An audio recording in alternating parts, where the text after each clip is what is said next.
존 놀랜드라는 신약학자가 있어요. 놀랜드라는 신약학자가 누가복음 주석을 쓰셨는데, 그분이 아주 독특하게도 그 주석에서 그 해피 앰비규리티라는 표현이 있어요. 그러니까 해피는 행복한, 또 행운의 뭐 적절한 이런 뜻이거든요. 그러니까 해피한, 앰비규리티는 모호성이에요. 그래서 행운의 모호성 혹은 모호성이라는 행운, 이런 뜻이라고 할 수가 있겠는데, 그런 말을 썼어요. 무슨 의미냐면, 우리는 분명한 걸 굉장히 좋아하지만 때로는 아주 분명한 것보다는 모호하고 애매한 채로 그냥 이렇게 열어두어서 다양한 시각과 또 다양한 의견들이 참여할 수 있도록 하는 게 훨씬 더 합당하고 아름답다, 이제 이런 의미로 그런 표현을 썼어요. 여러분, 내 입장이 분명하다는 것과 내 입장이 분명하다는 것을 고집하는 것은 상당히 다른 문제입니다. 내 입장이 분명해도 들을 수 있어야 되는데, 우리는 분명하다고 확신하고 고집하면 안 듣거든요. 이게 굉장히 어려운 문제예요.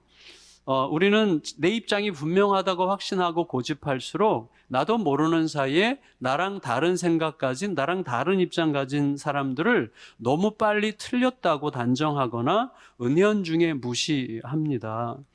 결국 내 입장이라고 하는 것도 상대적일 수밖에 없거든요. 그러니까 상대적일 수밖에 없는 내 생각을 절대화시켜서 잘 듣지 않고 또 내 프레임, 내 틀을 가지고 판단하기 때문에 새로운 도전이나 창의적인 표현도 내가 억압할 수 있어요.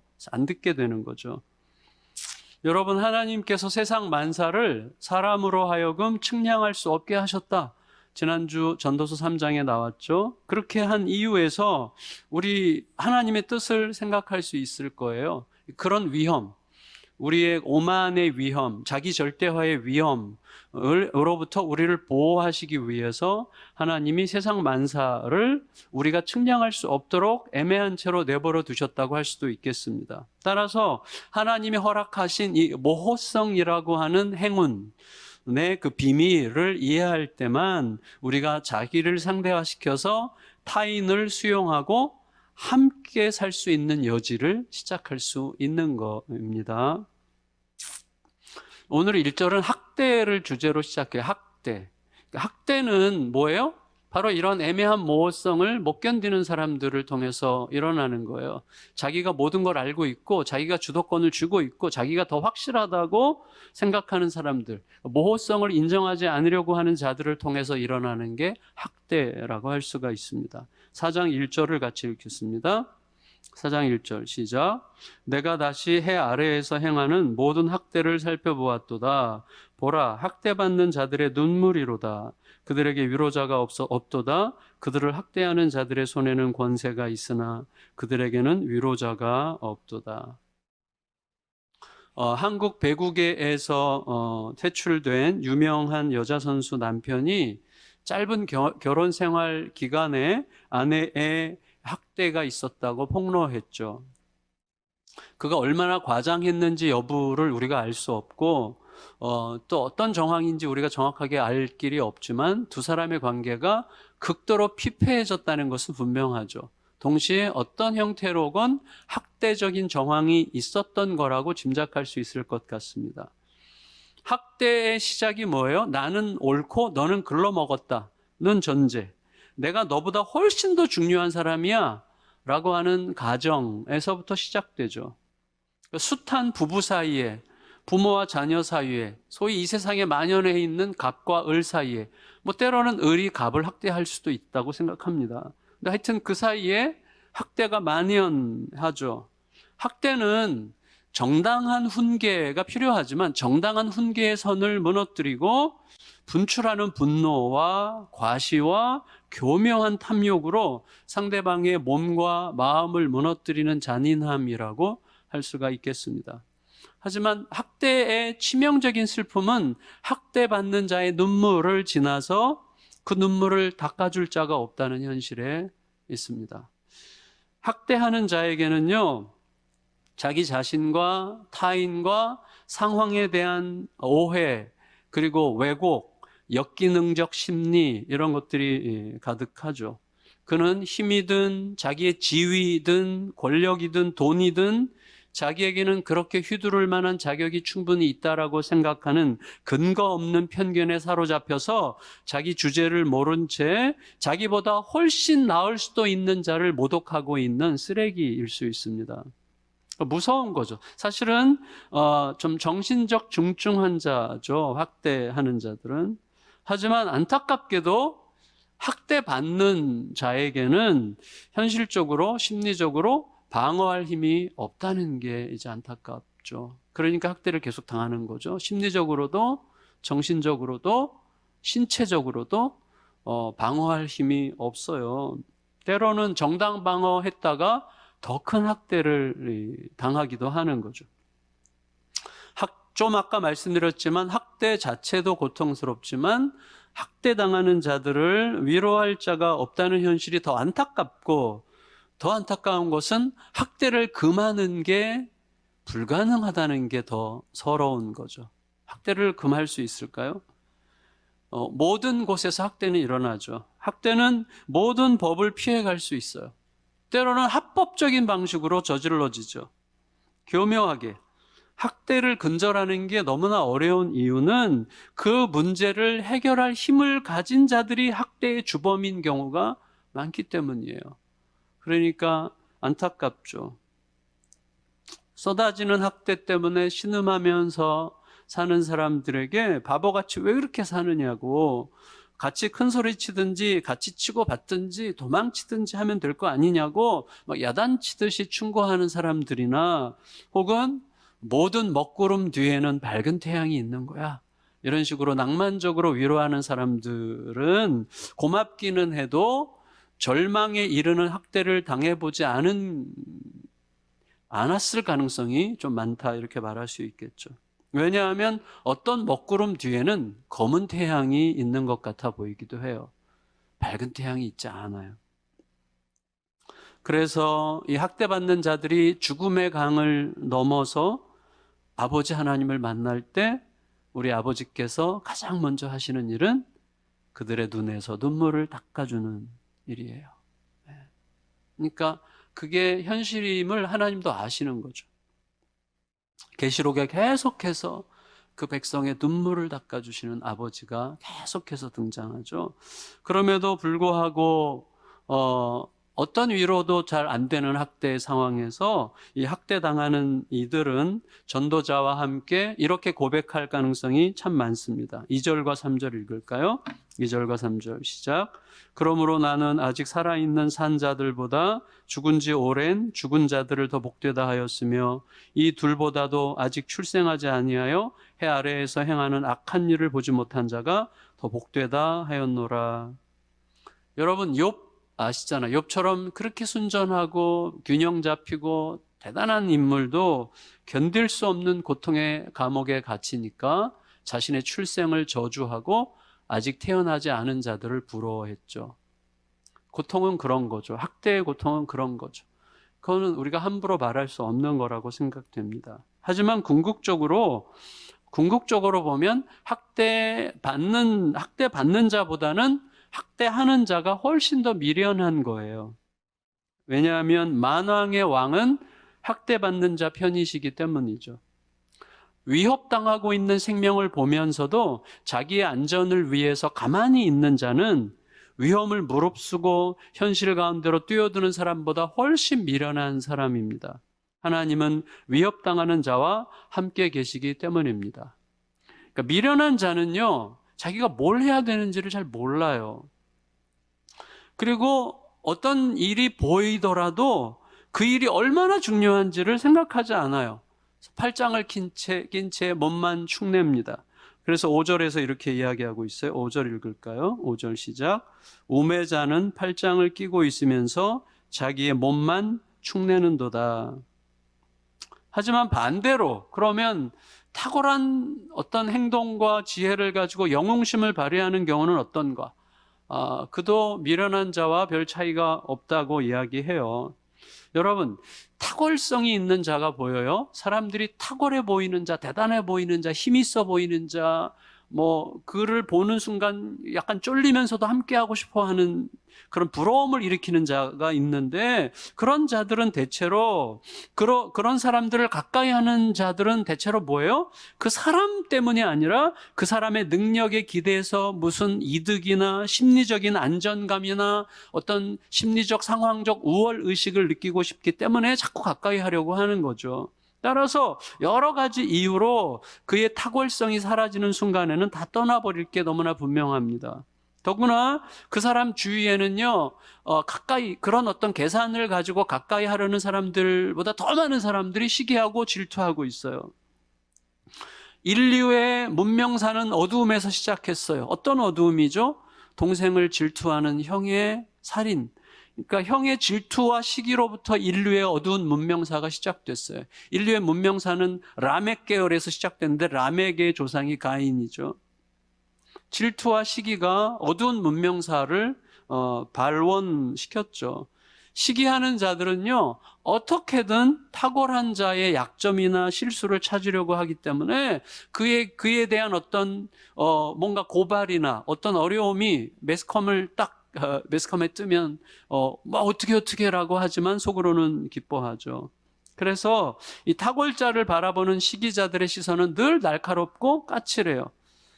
따라서 자기의 능력으로 부러움을 살되 정직한 사람, 자기의 능력으로 다른 사람의 부러움을 사는 사람인데 그가 정직해요. 그런 사람은 진짜 친구 찾기가 하늘의 별 따기라는 사실을 알기 때문에 탁월함에서 오히려 허무함을 느낄 가능성이 많죠. 따라서 오히려 많이 가진 것보다는 차라리 좀 모자라게 가진 게 낫지 않은가? 이렇게 생각할 수도 있는 거죠. 4절과 6절 읽겠습니다. 4절 읽습니다. 시작. 내가 또 본즉 사람이 모든 수고와 모든 재주로 말미암아 이웃에게 시기를 받으니 이것도 헛되어 바람을 잡는 것이로다. 6절. 두 손에 가득하고 수고하며 바람을 잡는 것보다 한 손에만 가득하고 평온함이 더 나으니라.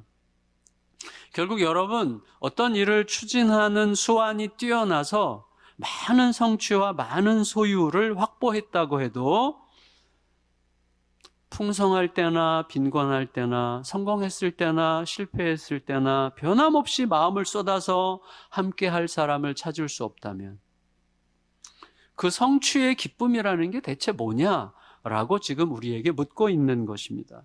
상황이 어떻든지 관계없이 함께 할 수 있는, 그렇죠? 상황이 어떻든지 간에 그런 거 관계없이 함께 할 수 있는 그런 사람이 남지 않는 인생. 뭔가 북적북적한 것 같긴 한데 진실로 마음에 있는 모든 것을 있는 그대로 나눌 사람을 찾을 수 없는 인생. 그 사람의 사랑을 받고 그 사랑을 기억하고 그 사랑의 힘으로 그의 곁에 함께 할 만한 사람이 남지 않은 인생이라면 얼마나 불행하고 헛되냐라고 하는 한탄입니다. 그래서 전도자는 이렇게 말할 수밖에 없었어요. 7절 8절 읽습니다. 7절 8절 시작. 내가 또다시 해 아래에서 헛된 것을 보았도다. 어떤 사람은 아들도 없고 형제도 없이 홀로 있으나 그의 모든 수고에는 끝이 없도다. 또 비록 그의 눈은 부요를 족하게 여기지 아니하면서 이르기를 내가 누구를 위하여는 이같이 수고하고 나를 위하여는 행복을 누리지 못하게 하는가 하여도 이것도 헛되어 불행한 노고로다. 아들도 없어요. 형제도 없어요. 할 일은 끝이 없는데 내 일의 열매의 기쁨을 나눌 자도 보이지 않아요. 내 눈은 만족함이 없어서 뭔가를 끝없이 추구하지만 불현듯 도대체 내가 누굴 위해서 이렇게 진을 빼는 거지?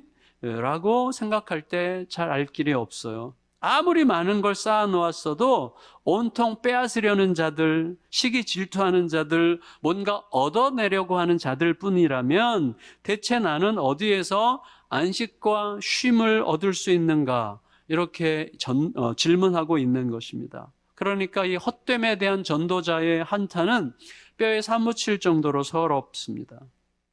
근데 우리가 이 허무의 공격으로부터 삶의 이유를 잃지 않으려면 어떻게 해요? 매일 반복되는 먹고 마시고 일하는 이 일상, 우리의 일상을 익숙함으로, 당연함으로 그냥 넘기면 안 되고, 그 일상 속에서 이렇게 이 시간 자체가 얼마나 행복해요, 진짜로. 그러니까 이게 저를 살게 하는 힘이거든요, 사실은.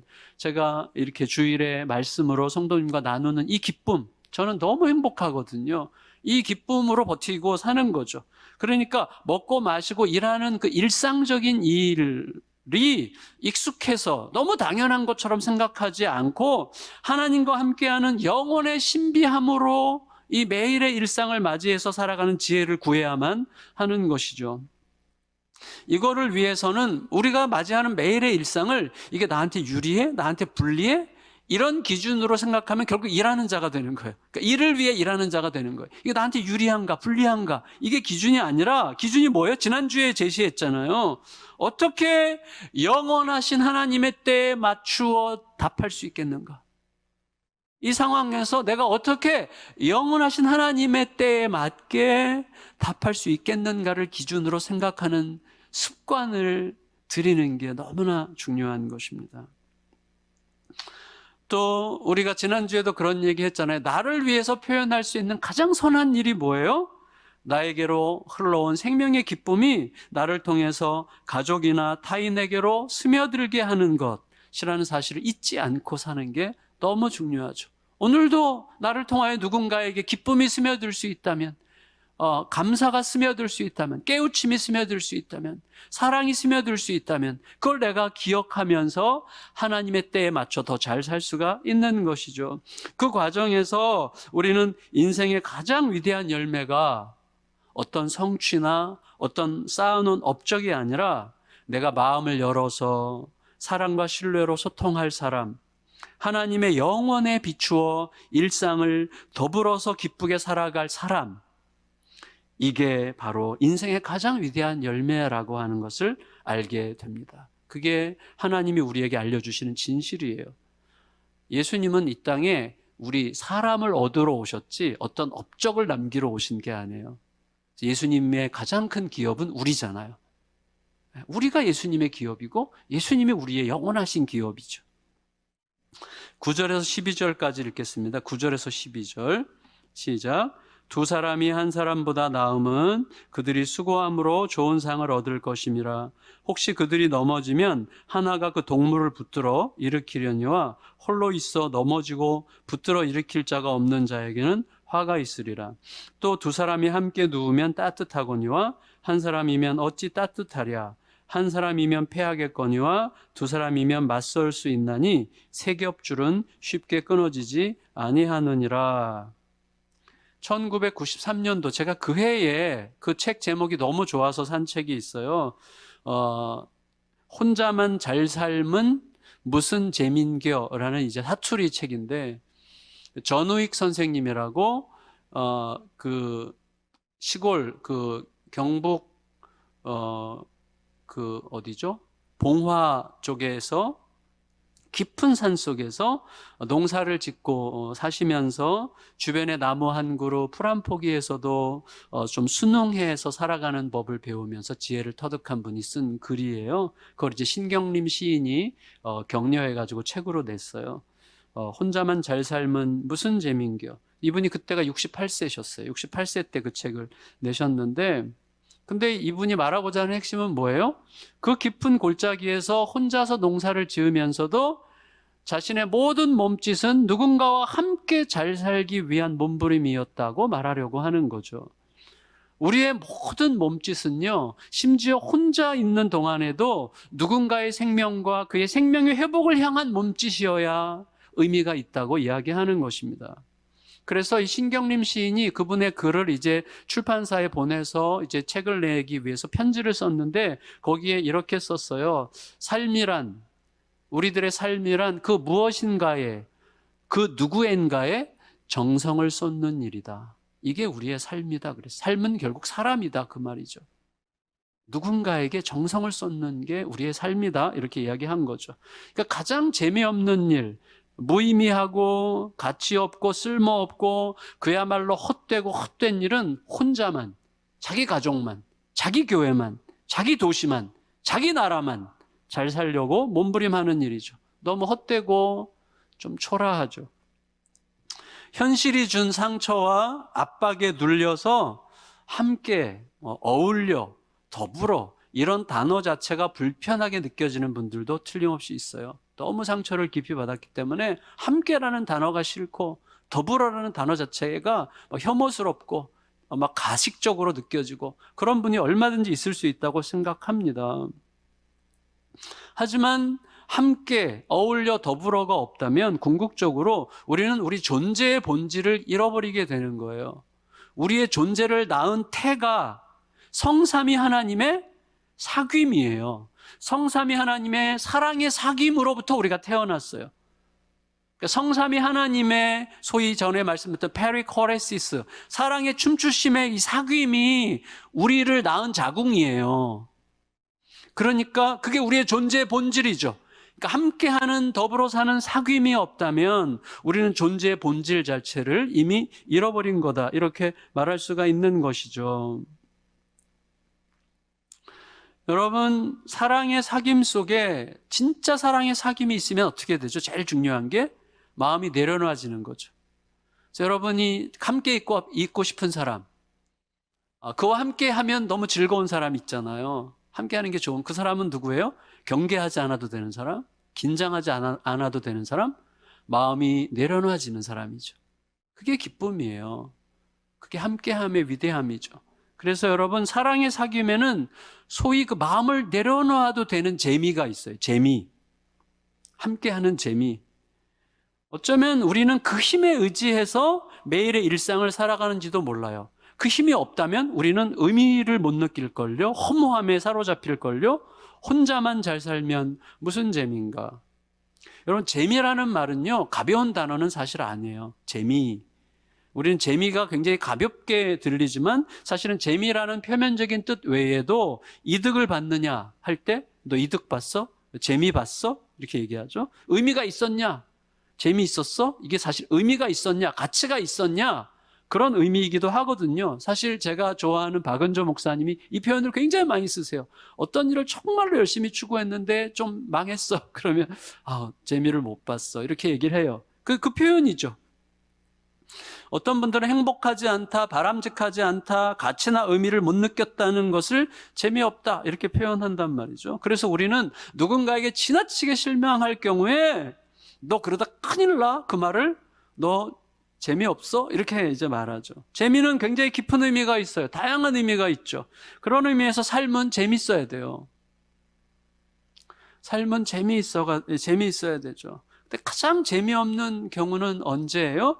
열심히 달리다 보니까 혼자 남았어. 그때 갑자기 적막해지는 거죠. 네. 여러분, 숨바꼭질 할 때 술래 말고 숨는 사람의 의무는 뭐죠? 술래가 못 찾도록 숨어야죠. 그러니까 숨바꼭질 할 때 제일 자존심 상할 때, 술래로서 제일 자존심 상할 때는 하나 10가지 쉬었어요. 쉬었고 이제 찾는다 그러고 딱 돌아섰는데 거기 서 있어. 술래로서 아주 자존심 상합니다. 그러니까 철저하게 잘 숨어줘야 되는 거예요. 근데 너무 철저하게 완벽하게 숨었는데 갑자기 사방이 적막해. 그래서 나가보니까 거리는 어둑해져 있고 친구들은 다 집으로 갔어. 그러니까 뭐예요? 나로서는 최선을 다했을 뿐인데 갑자기 모든 재미가 다 증발해 버렸어요. 이유는 뭐예요? 적당한 시간에 적당하게 들켜주는 맛. 함께하는 이 아량의 맛을 잃어버렸기 때문이죠. 근데 삶은 이런 것 같아요. 좀 들켜주고 봐주고 좀 이렇게 맞아주고 뭐 이래야 되는 맛이 있죠. 물론 현실이 되면 힘들지만. 물론 여러분, 때로는 둘이 하는 것보다는 혼자 하는 게 훨씬 더 속편할 때도 있어요. 함께하는 게 귀찮죠. 그런데 계속 혼자만 하다 보면 그렇게 속 끓게 했던 그 인간도 그리워져요. 효율성을 따지자면 혼자 하는 게 더 나을 수도 있지만 재미있게 하려면 함께 하는 게 좋죠. 아니에요. 나는 혼자서도 얼마든지 재미있게 할 수 있거든요. 라고 말하는 사람은 자기가 지금 혼자서 재미있게 하고 있는 그것이 궁극적으로 누구와 함께 하는 일이 될 거라는 전제 위에서 재밌다고 느끼는 거예요. 함께 할 사람이 없다면 내가 혼자 하는 모든 것은 의미가 없어집니다. 의미 없는 거죠. 마지막 날에 우리가 하나님 앞에 서게 될 때 하나님이 보시는 것은요, 우리가 얼마나 대단한 업적을 남겼느냐가 아니에요. 그건 100%죠. 어떻게 함께 잘 살았느냐를 기준으로 우리를 만나세요. 어떻게 함께 잘 살았느냐가 기준이세요. 그래서 우리가 알듯이 마태복음 25장의 최후 심판의 기준, 양과 염소를 가르는 마지막 심판의 기준이 뭐예요? 세상의 약자들과 더불어 함께 어울려 잘 살았느냐? 이게 기준이에요. 그러니까 심지어 그게 구원의 기준과 나란히 있는 거예요. 아무리 대단한 걸 성취했어도 내가 누리는 그 기쁨을 여전히 갈망하고 있는, 나는 지금 그 기쁨을 누리고 있지만 누군가는 그 기쁨을 갈망하며 허덕이고 있는데 그 사람들과 내가 나눈 적이 없다면 남는 것은 슬픔뿐이죠. 제가요, 지난 월요일에 지금 벌써 이제 거의 40년이 됐죠. 제가 대학 입학한 지 40년이 다 돼 가는데, 그때의 대학 동기들 한 10여 명이 갑자기 이렇게 해서 양수리에서 목회하는 친구 교회에서 이제 모였어요. 그 친구가 교회를 새로 이렇게 잘 다듬어서 단장을 하고, 그 교회가 참 특징이 마을 주민들이 다 그 교회를 너무 좋아해. 제가 참 귀한 교회예요. 그래서 마을 주민들이 다 좋아하고, 교회를 새로 단장한 것에 대해서 막 마을 주민들이 와서 축하해주고, 막 너무 좋은 교회예요. 근데 거기 이제 다 같이 모였는데, 이유가 없어. 그렇죠? 여러분 그거 알죠? 이유가 없는데 그냥 좋아. 막 재밌어요. 그냥 재밌어. 뭐 누가 재밌게 하는 것도 아닌데 그냥 재밌는 거죠. 엊그제적 같은 그때의 이야기들을 소환해서 서로를 환대하고 서로를 사심없이 기꺼이 축복해 줄 수 있을 때 우리는 삶이 참 재밌다고 느껴요. 그 힘이 우리를 지키죠. 저는 이렇게 생각이 됐어요. 영생은 뭔가? 영생은 그렇게 함께하는 재미가 언젠가는 끝날 거라는 불안이 영원히 제거된 상태. 그게 영생이죠. 너무 행복한 성도님들 중에 가끔씩 목사님 너무 행복한데 불안해요. 이게 언제 끝나면 어떡하지? 이렇게 불안해요. 그런 불안이 영원히 제거된 상태가 영생이죠. 물론 여러분, 하나보다는 둘이 낫다는 생각에 담겨 있을 수 있는 위험도 우리가 의식해야 돼요. 그렇죠? 하나보단 둘이 낫다. 이 생각에는 위험도 있죠. 자칫 우리가 약하기 때문에 소위 쪽수로 승부하려는 이게 소위 승리주의적 태도죠. 이건 극도로 위험한 거죠. 그래서 힘이 있고 다수고 더 우리가 강한 것 같으면 우월감을 느끼는, 이게 이제 승리주의적 태도라고 하는데 굉장히 위험하죠. 저도 한때는 이렇게 낯선 목회자를 만났는데 약간 좀 잘난 척한다. 그러면 어떻게 했냐면요, 빨리 그 교회 홈페이지 들어가서 교육자가 몇 명인지를 보고 교육자가 몇 명 안 되면 이렇게 좀 내가 이렇게 접어둔다든지 이런 습관이 있었던 적이 있어요. 제가 지금 고백하는 거예요. 저의 쪽팔리게. 근데 여러분, 그게 승리주의적 태도죠. 그러니까 교육자 숫자로 그 숫자로 그 교회의 힘을 파악하려고 하는 이 못난 생각이죠. 그러니까 하나보다는 둘이 낫다는 이론에서 결정적으로 중요한 건 뭐겠어요? 그러면 그 어떤 지향성과 어떤 목적과 태도를 가지고 있는 둘이냐가 중요한 거지. 하나보다 둘이 낫다는 게 그냥 수량적으로 많을수록 좋다는 뜻이 아니잖아요. 따라서 다소 과장하자면 교만한 둘보다는 외로운 하나가 더 나을 수 있습니다. 이 교만을 부채질하는 유혹자들이 있어요. 셋인데 돈과 권력과 자랑하고 싶어서 못 견디는 경험. 이것이 이제 교만을 부추기는 유혹자들이죠. 그래서 우리가 교만으로 망하지 않으려면 돈과 권력과 경험 자랑보다는 낯설고 창조적인 지혜를 더 가까이 하는 게 좋다. 이게 전도자의 통찰이에요. 13절 읽겠습니다. 13절 시작. 가난하여도 지혜로운 젊은이가 늙고 둔하여 경고를 받을 줄 모르는 왕보다 나으니. 왕은 뭐예요? 경험이 있죠. 늙고 둔한 왕은 경험이 있고 돈도 있고 권력도 있죠. 그런데 가난하여도 지혜로운 젊은이, 가난하지만 지혜가 있어서 상당한 창의성을 가지고 힘껏 추진하는 젊은이가 더 낫다라고 지금 전도자는 이야기하고 있는 것이죠. 여러분, 우리가 알듯이 돈과 권력과 이 경험은 이 세상이 가지고 있는 전통적인 기득권 세력이에요. 세상은 돈 있는 자, 권력 가진 자, 경험 많은 자를 항상 우대하죠. 그들이 기득권 세력이란 말이죠. 지금도 그래요, 그거는. 앞으로도 계속 그럴 거예요. 하지만 그 돈과 권력과 경험이 더 나은 삶을 위해서 양보할 줄 아는 돈이 아니라면, 가난하고 힘없는 자들과도 친구가 될 수 있는 권력이 아니라면, 경험이 없기 때문에 오히려 어떤 전제에도 묶이지 않고 과감한 생각을 펼쳐놓을 수 있는 무르익지 않은 생각들과도 기꺼이 친구가 될 수 있는 경험이 아니라면, 이러한 돈과 권력과 경험은 언제나 파괴적이에요. 그래서 사랑과 신뢰를 멸시하는 돈, 힘없는 자들을 조롱하는 권력, 신선한 생각을 억압하는 노련한 경험, 다 누추하고 피곤합니다.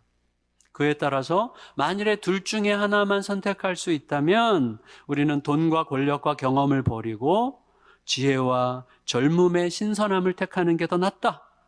이렇게 이제 전도자는 말하려고 하는 것이죠. 돈과 권력과 경험에 집착하는 자는 패망의 선봉인 교만으로 달려갈 가능성이 무척 많지만, 지혜로운 젊은이는 한때의 실수로 감옥에 간 적이 있다고 해도 그의 분출하는 열정과 신선한 지혜로 이전 세대를 뛰어넘는 왕이 될 수도 있다. 이렇게 이야기합니다. 14절 읽을까요? 14절 시작. 그는 자기의 나라에서 가난하게 태어났을지라도 감옥에서 나의 왕이 되었음이니라. 이 젊은이를 얘기하는 거죠. 여러분, 그러니까 뭐 간단해요. 사랑과 신뢰를 충분히 존중하고 그 앞에 양보할 줄 아는 돈이고, 그리고 힘없는 자들과 기꺼이 진정한 친구가 되어줄 수 있는 권력, 새롭고 신선한, 낯설고 익숙하지 않은 덜 익은 생각이라도 충분히 가까이 할 수 있는 경험이라면 아름답죠. 근데 사실은 결국에 가면 이 신선한 지혜로 왕이 된 젊은 새 왕도 결국은 시간과 함께 이전 세대를 따라서 지혜를 버리고 한때 누렸던 백성들의 지지를 잃고 후세대에게 밀려나서 잊혀지는 허무의 희생양이 되고 말 것입니다. 그러니까 젊을 때는 굉장히 날카롭게 막 자기와 다른 진부해 보이는 것에 대해서 엄청나게 비판적일 수 있고, 저도 대자보 기록자 출신이기 때문에 밤새서 대학 때 밤새서 대자보 써가지고 교수님들 비난하는 걸 막 붙이고 막 이랬던 사람으로서, 심지어 제가 교회에도 대자보를 붙인 적이 있는 아주 그때 막 스스로 혁명가가 된 것 같은 그런 못난 사람이지만, 이렇게 돌아와서 생각해 보면 참, 물론 그때 그렇게 하는 것도 뭐 이해가 되지만 참 그랬다, 참 안쓰러웠다, 이런 생각이 좀 들어요, 제 자신에게. 15절 16절 읽겠습니다. 15절 16절 읽고 정리할게요. 시작. 내가 본즉 해 아래에서 다니는 인생들이 왕의 다음 자리에 있다가 왕을 대신하여 일어난 젊은이와 함께 있고, 그의 치리를 받는 모든 백성들이 무수하였을지라도 후에 오는 자들은 그를 기뻐하지 아니하리니 이것도 헛되어 바람을 잡는 것이로다. 따라서 결론, 이 전도자가 말하려고 하는 것은 결국 뭐예요? 우리가 어떤 결과에 도달했느냐, 뭘 성취했느냐, 어떤 업적을 남겼느냐가 아니라 누가 주는 힘으로, 누구와 함께 어떤 일을 걷고 있는 중이냐 하는 게 중요하다는 거예요. 그걸 인식하면서 살아가라는 거예요. 그러니까 뭘 자꾸 남기려고가 아니라 내가 지금 누구와 함께 어떤 길을 걸으며 살고 있느냐, 그것의 중요성을 깨달으라는 거예요. 모든 상황에서 마음을 열어서 지혜의 소통을 나눌 자, 서로에게 몸과 마음을 내주어서 일으켜 줄 자, 함께하여 추위를 이기게 해줄 자, 시험과 시련과 전쟁에서 연대하여서 함께 맞설 자, 먹고 마시고 일하는 일상에 담겨 있는 영원적 기쁨을 발견하면서 그 기쁨을 더불어 누리면서 살 자가 있느냐? 이제 이거를 우리에게 질문하고 있습니다. 말씀을 마칠게요. 우리가 생각해야 돼요.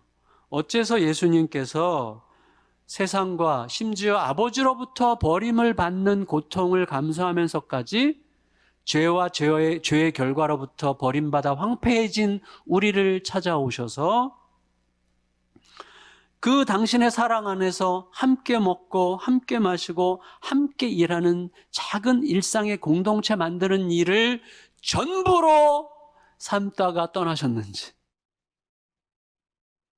생각할 수 있어야 돼요.